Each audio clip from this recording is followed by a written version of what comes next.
ਵੀ SDM ਅਤੇ DSP ਨੂੰ ਸੂਚਿਤ ਕਰਦੇ ਹੋਏ ਕਿਸਾਨਾਂ ਦੇ ਨੁਕਸਾਨ ਦੀ ਚਿੰਤਾ ਜ਼ਾਹਰ ਕੀਤੀ ਹੈ, ਜਦਕਿ ਐਸਐਚਓ ਤਲਵੰਡੀ ਚੌਧਰੀਆ ਨੇ ਜਾਂਚ ਤੋਂ ਬਾਅਦ ਕਾਰਵਾਈ ਦਾ ਭਰੋਸਾ ਦਿੱਤਾ ਹੈ।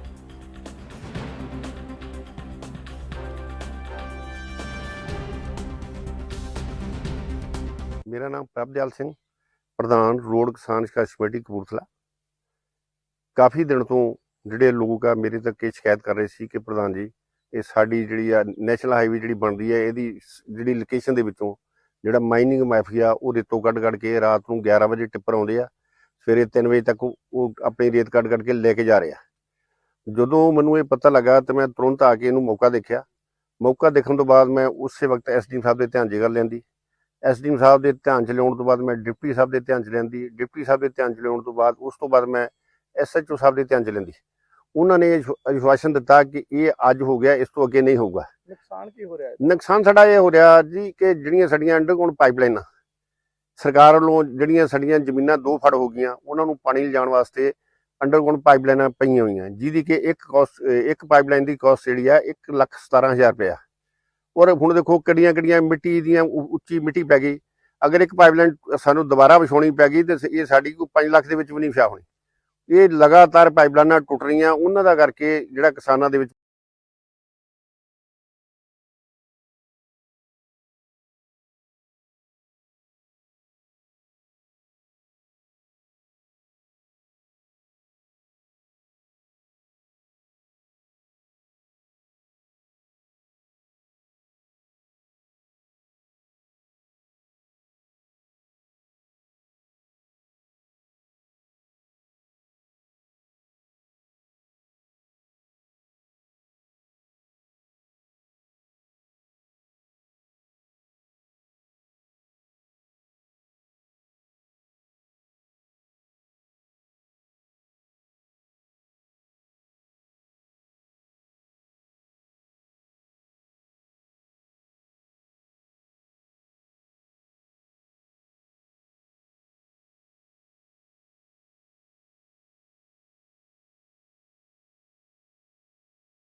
नमस्कार, स्वागत है आपका एनबी न्यूज नेशनल में और मैं हूं आपके साथ रुचिका रावत और आप देख रहे हैं अपने उत्तराखंड के मुख्यमंत्री पुष्कर सिंह धामी ने देहरादून में सीएम कैंप कार्यालय परिसर गेट से नगर निगम देहरादून द्वारा संचालित वैक्यूम आधारित रोड स्वीपिंग मशीन को हरी झंडी दिखाकर रवाना किया। मुख्यमंत्री धामी ने कहा कि हम यह सुनिश्चित करने के लिए काम कर रहे हैं कि देहरादून स्वच्छ और स्वच्छ शहरों की श्रेणी में शामिल हो। इसके लिए नगर निगम द्वारा काम चल रहा है और इसके तहत 2 स्वीपिंग मशीनें जो एक बार में 40 किलोमीटर तक की सफाई कर सकती है। इससे जनशक्ति और समय की भी बचत हो। देहरादून हरा भरा और स्वच्छ बनेगा। हमारा प्रयास इसे पर्यटकों के लिए स्वच्छ रखना है।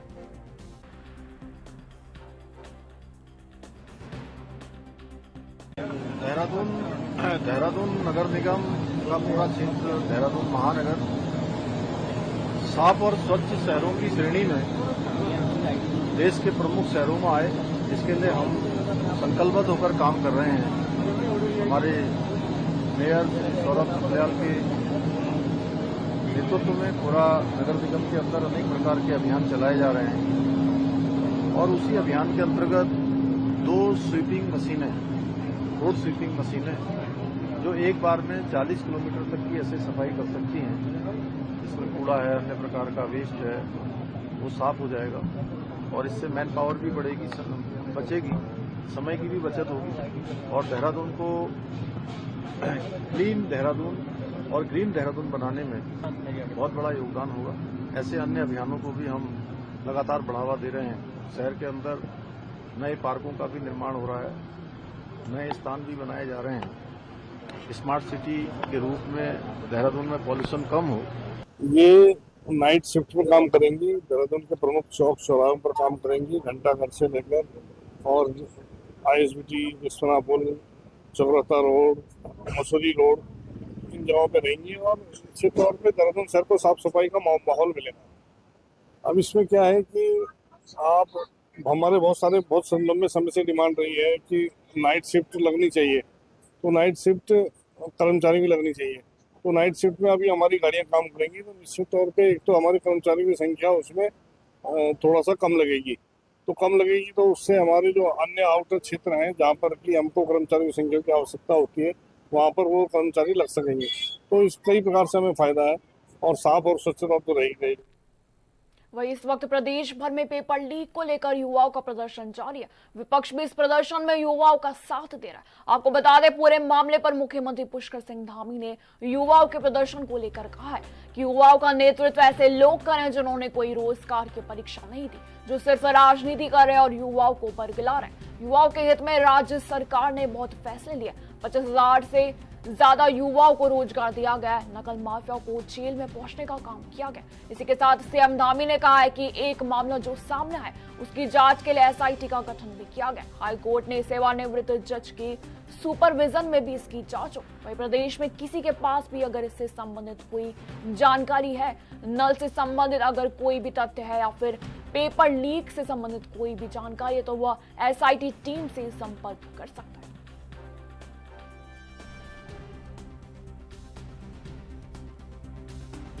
देखिए, ये बहुत दुर्भाग्यपूर्ण है। ये तो हमारे राज्य के उन छात्र छात्राओं को, उन अभ्यर्थियों को जिन्होंने अब परीक्षाओं में भाग लेना है, परीक्षाओं की तैयारी करनी है, यह आंदोलन क्या ऐसे स्वनाम धन्य ऐसे नेता जो कहते हैं कि हम बेरोजगारों के नेता हैं लेकिन किसी रोजगार की परीक्षा में भाग नहीं लेते हैं। ये छात्रों को तय करना है कि उनको अपना भविष्य किस दिशा में ले जाना है। राज्य की सरकार हर एक उस छात्र के साथ, उस छात्रा के साथ, उस परीक्षा में भाग लेने वाले हमारे नौजवानों के साथ है। उनके हित में हमने अनेक निर्णय लिए हैं। 25,000 नियुक्तियां अभी तक निष्पक्षता और पारदर्शिता के साथ संपन्न हुई हैं। किसी भी परीक्षा में कोई प्रकरण नहीं आया है। एक प्रकरण आया है, उसके लिए SIT का गठन कर दिया गया है। प्रदेश कांग्रेस कमेटी के अध्यक्ष करण मारा के नेतृत्व में कांग्रेस कार्यकर्ताओं ने गांधी पार्क में UK-SSC पेपर लीक मामले को लेकर धरना प्रदर्शन किया। मारा ने आरोप लगाया कि सरकार युवाओं की नौकरियों से खिलवाड़ करी। पेपर लीक घोटाले में हाकम सिंह जैसे लोगों को भी दोबारा संरक्षण मिल रहा है और सरकार सीबीआई जांच से बच रही। उन्होंने चेतावनी दी कि यदि 3 अक्टूबर तक परीक्षा रद्द करी तो दोबारा कर की घोषणा नहीं हुई तो कांग्रेस मुख्यमंत्री आवास का घेराव करेगी और पूरे प्रदेश में आंदोलन छेड़ेगी। प्रदेश अध्यक्ष ने कहा कि युवाओं के भविष्य के साथ उत्तराखंड के अंदर खिलवाड़ नहीं होने दिया जाएगा। लगातार उत्तराखंड में पेपर चोरी के मामले भी बढ़ रहे हैं या केवल और केवल भाजपा सरकार में युवाओं के खिलाफ अन्याय हो रहा है।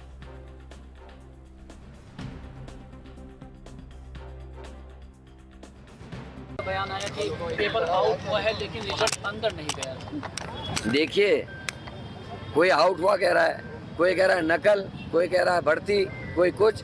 ये कुछ नहीं, अपने कार्यकर्ता को बचाने की नाकाम कोशिश है। और इस तमाम की जब जांच होगी सीबीआई से, हाई कोर्ट के सिटिंग जज की देखरेख में, एक तो बड़ा मगरमच्छ पकड़ा जाएगा जो हाकम सिंह का हाकिम है, और एक मछली भी पकड़ी जाएगी जो बहुत बड़े नेता से बहुत नज़दीकी संबंध रखती है। और अगर ये जांच होगी तो आप ये दोनों के नाम जल्दी अपने सामने देखेंगे। वहीं उत्तराखंड में UK triple SC paper leak विवाद पर अब बवाल के बीच सीएम पुष्कर सिंह धामी का भी बड़ा बयान सामने है। सीएम ने कहा है कि प्रदेश सरकार ने एक नकल माफियाओं के खिलाफ अभियान छेड़ा है तो ये कुछ लोगों को रास नहीं आ रहा है, इसलिए युवाओं के भविष्य को अंधेरे में धकेलने के लिए संगठित होकर षड्यंत्र रचा जा रहा है। युवाओं को भड़काने के लिए नकल जिहाद शुरू किया जा रहा है। इस बयान को लेकर भी कांग्रेस अपनी प्रतिक्रिया दी है। आपको बता दें, कांग्रेस के प्रदेश महामंत्री यानी कि नवीन जोशी का कहना है कि जब से उत्तराखंड से सख्त नकल विरोधी कानून लेकर आए तब से कितने पेपर लीक हो रहे हैं ये पूरा हिंदुस्तान देख रहा है। अब मुख्यमंत्री ने नकल जिहाद की बात की है तो पहले उन्हें बताना चाहिए कि आपके मुख्यमंत्री रहे त्रिवेंद्र सिंह रावत ने खुद पेपर लीक पर सवाल उठाए तो ये क्या जिहाद है। देखिए, जब से उत्तराखंड प्रदेश में ये सख्त नकल विरोधी कानून लेके आए हैं और किस प्रकार से यहाँ पे पेपर लीक हो रहे हैं, पूरे हिंदुस्तान की जनता ने देखा है। ये नकल जिहाद की बात कर रहे हैं। मैं सबसे पहले मुख्यमंत्री जी से पूछना चाहूंगा, ये जिहाद तो आपके पार्टी के सांसद हैं त्रिवेंद्र सिंह रावत जी, जो आपके मुख्यमंत्री रहे, उन्होंने आप लोगों पर सवाल उठाए, तो इसको भी आप जिहाद मानेंगे? जो हकीकत है उससे आप भागने की कोशिश कर रहे हैं। किस प्रकार से पेपर लीक हुआ है, पेपर जिस दिन था उससे एक दिन पहले आपने हाकम सिंह को गिरफ्तार किया। इसका मतलब यह है कि हाकम सिंह के तार पूरे प्रदेश के अंदर फैले हैं, सारे अधिकारी और नेता उससे मिले हुए हैं।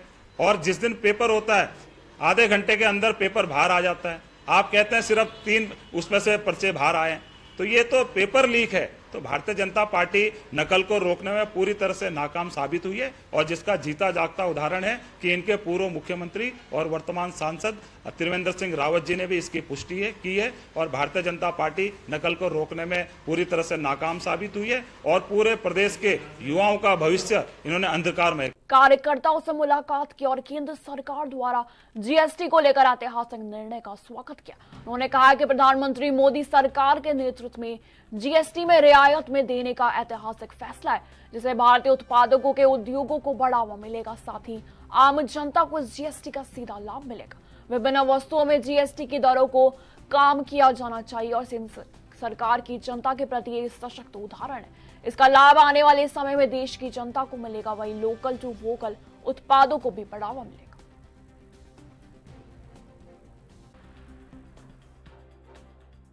प्रधानमंत्री जी के मार्गदर्शन में जिस प्रकार से देश के अंदर एक राष्ट्र एक कर की सफलता 2014 में जनादेश के बाद सब हितधारकों के लिए एक राष्ट्र एक कर की जो व्यवस्था की गई वो अपने आप में बहुत ही अभिन्न है, क्योंकि पहले बहुत सारी समस्याएं थी, जैसे चुंगी, प्रवेश कर, बिक्री कर, उत्पाद शुल्क, वैट सेवा के जटिल ऐसे बहुत सारे 16 से 17 प्रकार के टैक्सेस से गुजरना पड़ता था। अलग अलग क्षेत्रों में, अलग अलग जगहों में ये अलग अलग कर दशा होने के कारण से कीमतें ऊपर नीचे रहती थी, मगर एक टैक्स के कारण से, एक राष्ट्र के कारण से सभी को वो वस्तुएँ एक सामान्य प्रकार से मिल रही, जिसके कि देश के अंदर एक ऐतिहासिक परिवर्तन हुआ था।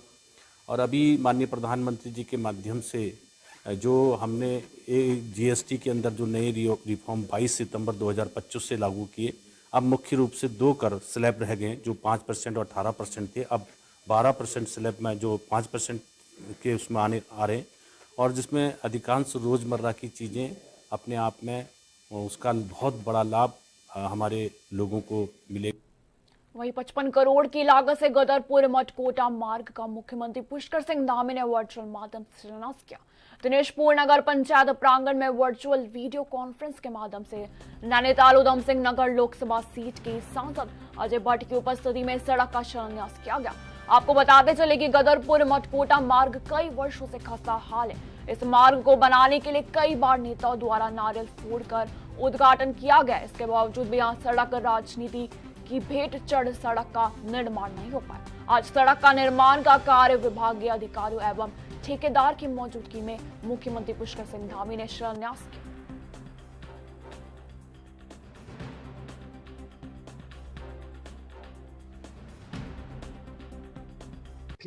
पूरे इलाके को सबसे बड़ी राहत तो यह है कि हमें सड़क मिल गई।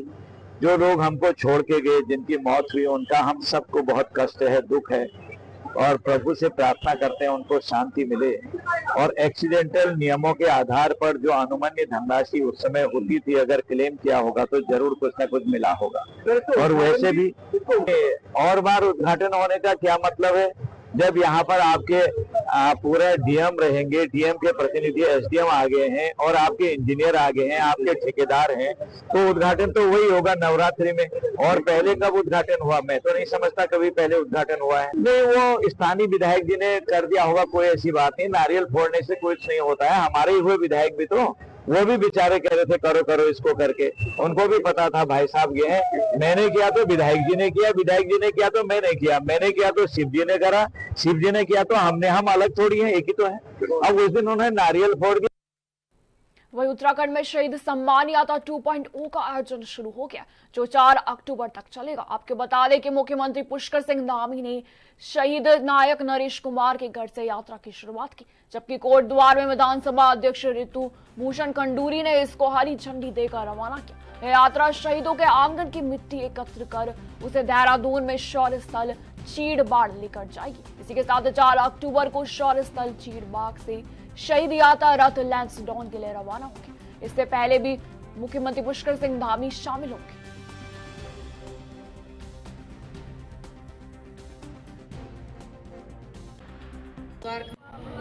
शहीद सम्मान 2.0 की आज शुरुआत कोटद्वार से हुई है। हमारे शहीद भाइयों को सम्मान देते हुए उनके घर से मिट्टी उठाई जा रही है। वो पवित्र मिट्टी उठाकर देहरादून के सैन्य धाम तक पहुंचाई जा रही है, जहां पर हम अपने सैनिक भाइयों का सम्मान करने जा रहे हैं। कोटद्वार में शहीद गौतम हैं, जो कि आर्मड रेजिमेंट से थे और 2023 में उन्होंने अपनी सर्वोच्च बलिदान दिया था, शहादत दिया था। उनको हम प्रणाम कर रहे हैं, नमन कर रहे हैं और आज उनके घर तक हम पहुंच रहे हैं उस पवित्र मिट्टी को लेने के लिए, जो हम देहरादून के सैन्य धाम तक। वहीं यूके SSSC पेपर लीक मामले के बाद बेरोजगार संघ के द्वारा किए जा रहे आंदोलन को कांग्रेस ने भी अपने पक्ष में किया। हरिद्वार लोकसभा क्षेत्र के पूर्व प्रत्याशी कांग्रेस नेता वीरेंद्र रावत ने हरिद्वार प्रेस क्लब में प्रेस कॉन्फ्रेंस की। उन्होंने बेरोजगार संघ के प्रदर्शन का समर्थन करते हुए सरकार से मामले की सीबीआई जांच कराने की मांग की। वीरेंद्र रावत ने कहा है कि आज उन्होंने युवाओं के धरने में पहुंचकर उन्हें अपना समर्थन दिया। कांग्रेस नेताओं ने प्रेस कॉन्फ्रेंस में सरकार को कानून व्यवस्था, महंगाई और बेरोजगारी जैसे मुद्दों पर घेरा।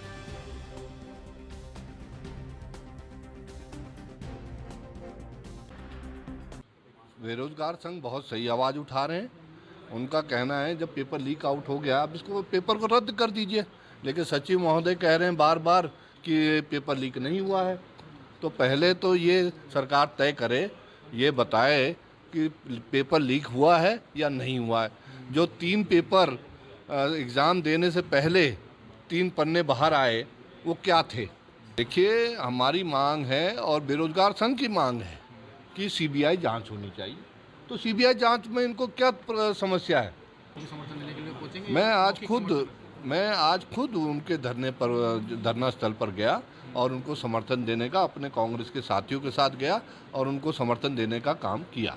मैं लगभग 25 गांव में घूम चुका हूं अब तक, जो प्रभावित क्षेत्र हैं। वहां अभी तक एक व्यक्ति को भी मुआवजा नहीं मिला है। मैंने वहां से एसडीएम साहब से भी ये बात कही, तो एसडीएम साहब ने कहा जी कुछ दिनों बाद हम भेजेंगे। अब कब भेजेंगे ये तो भगवान भरोसे है। वही सचिव गृह शैलेश बगौली ने प्रदेश में सामान्य नागरिक संहिता यानी कि यूसीसी के क्रियान्वयन की समीक्षा सभी जिलाधिकारियों के साथ वीडियो कॉन्फ्रेंसिंग के माध्यम से की। उन्हें निर्देश दिए कि सभी जिलाधिकारी विभिन्न मंचों के माध्यम से लोगों को जागरूक करें और उन्हें प्रोत्साहित करें कि वे अपने विवाह का पंजीकरण अनिवार्य रूप से यूसीसी के अंतर्गत करें। बगौली ने कहा कि आगामी 27 जनवरी 2026 को पहला यूसीसी दिवस मनाया जाएगा। इसके अंतर्गत प्रत्येक जिले में यूसीसी से संबंधित विभिन्न जन जागरूकता कार्यक्रम भी आयोजित किए जाएंगे। उन्होंने जिलाधिकारियों से यूसीसी दिवस हेतु अपने कार्यक्रम की रूपरेखा के लिए सुझाव भी मांगे और कहा कि मानसून के बाद ग्राम स्तर पर यूसीसी से जुड़ी जानकारी का प्रचार प्रसार किया जाए। विशेष शिविर भी आयोजित किए जाएंगे। सचिव ने यह भी निर्देश दिया कि अगले 3 माह में 100% विवाह पंजीकरण सुनिश्चित करने के लिए योजनाबद्ध तरीके से कार्य किया जाए।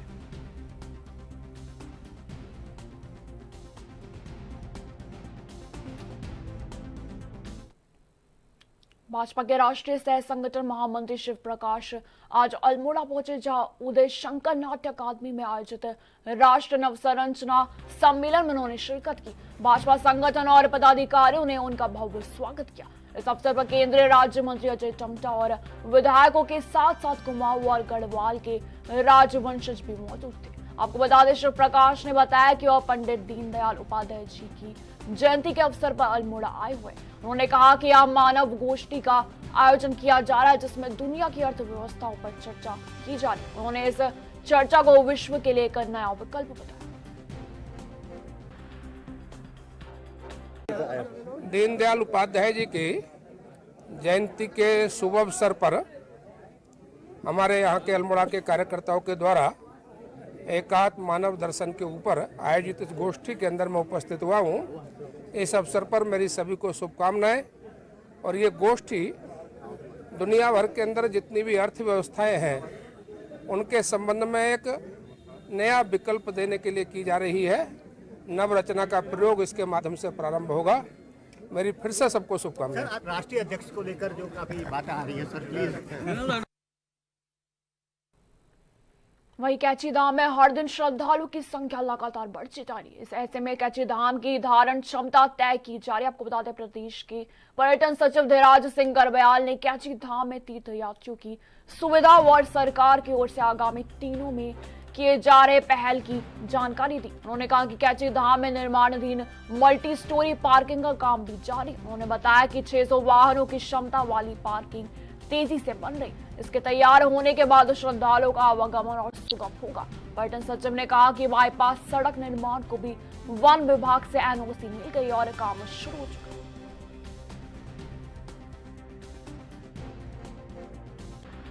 पहला काम है वहाँ का कि वहाँ पार्किंग की व्यवस्था बननी है, तो उसमें लगभग 600 वाहनों की पार्किंग के लिए इवन केंद्र सरकार से भी उसमें धनराशि मिली है, लगभग 17 करोड़ के करीब। तो उसमें काफ़ी काम हमारा प्रोग्रेस में है। और दूसरा काम जो मेन था, जिसमें माननीय मुख्यमंत्री जी की घोषणा थी कि भवाली सैनिटोरियम से लेके राती घाट तक एक बाईपास का निर्माण होना है, जिसमें लगभग 6 किलोमीटर 7 किलोमीटर का काम ऑलरेडी हो चुका है। और आगे का काम जिसमें वन भूमि का हस्तांतरण होना था वो हस्तांतरण हो गया है। तो पंडित दीनदयाल उपाध्याय जी की जयंती पर आज नगर निगम द्वारा लोक कल्याण मेले का आयोजन भी किया गया। इस अवसर पर प्रधानमंत्री आवास योजना के लाभार्थियों को भी उनके आवासों की चाबियां सौंपी गई। आपको बता दें, मेले में स्वास्थ्य शिविर और स्वयं सहायता समूह की महिलाओं द्वारा निर्मित उत्पादों के स्टॉल भी लगाए गए। महापौर दीपक बाली, विधायक त्रिलोक सिंह चीमा और नगर आयुक्त रविंद्र सिंह बिष्ट ने कार्यक्रम का उद्घाटन किया। महापौर दीपक बाली ने प्रधानमंत्री की सराहना करते हुए कहा कि उनका उद्देश्य है कि कोई भी व्यक्ति बेघर ना रहे। उन्होंने पार्षदों और जन समूह से बेघर लोगों की मदद करने का भी अनुरोध किया। उन्होंने यह भी घोषणा की कि नगर निगम द्वारा शीघ्र ही शहर के 5 क्षेत्रों में अस्पताल खोलकर गरीब रोगियों को मुफ्त इलाज और चेकअप की सुविधा दी जाए। विधायक चीमा ने भी प्रधानमंत्री और मुख्यमंत्री पुष्कर सिंह धामी के विकास कार्यों की सराहना की। उन्हीं सभी लाभार्थियों को बहुत बहुत बधाई देता हूँ। ये आवास जो उनको मिले हैं उनको उनके परिवार को खुशियाँ मिले। और साथ साथ मैं काशीपुर की जनता को ये भी निवेदन करता हूँ कि जो नेशनल पॉलिसी प्रधानमंत्री मोदी जी के हर हिंदुस्तानी स्वदेशी चीज़ खरीदे। यहाँ पर प्रधानमंत्री आवास योजना के लाभार्थी वो लोग आए थे, जो लोगों ने और अप्लाई किया हुआ है वो लोग भी थे। साथ ही हमारे यहाँ पर जो वेंडर हैं, ठेला चोखा वाले हैं, स्ट्रीट वेंडर्स हैं, उन लोगों को भी बुलाया गया था, वो सब लोग आए थे। और प्रधानमंत्री श्री नरेंद्र मोदी जी की सरकार के द्वारा और उत्तराखंड सरकार के द्वारा मुख्यमंत्री श्री पुष्कर सिंह धामी जी के द्वारा जो योजनाएं संचालित की जा रही हैं जनहित की, उन सब के बारे में।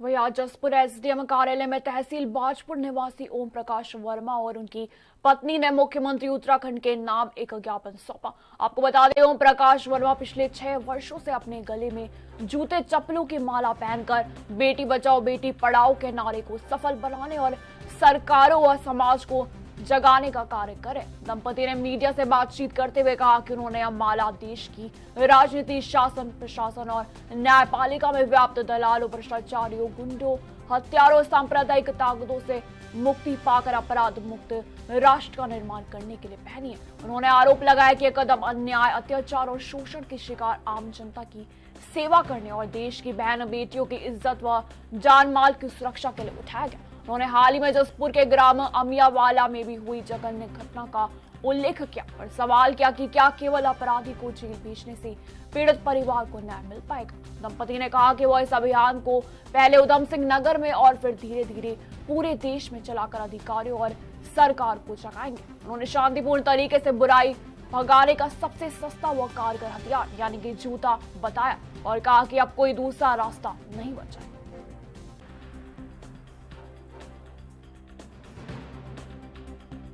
पिछले 15 सितंबर को जसपुर में एक नाबालिग बेटी बलात्कार करके मार दी गई। बहुत निर्मम हत्या हुई इसकी।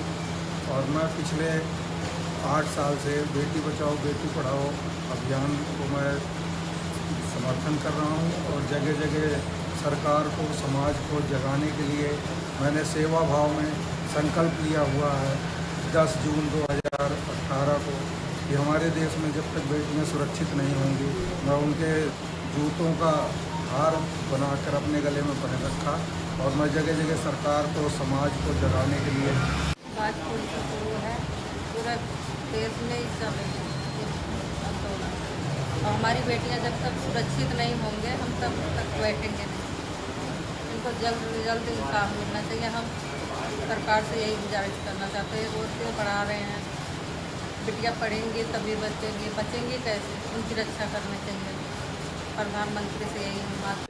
एक ज्ञापन दिया गया है आपके द्वारा और उसमें उन्होंने बहुत सारी बातें इसमें रखी हुई है, खासतौर पर जो समाज में बलात्कार और इस तरह की घटनाएं अभी कुछ संज्ञान में आई है, उसको लेकर के इनका अपना एक पीड़ा है, जबकि दर्द है, जिसको लेकर इन्होंने ज्ञापन दिया है। तो इनका जो ज्ञापन है ये सक्षम स्तरों को हम यहाँ से।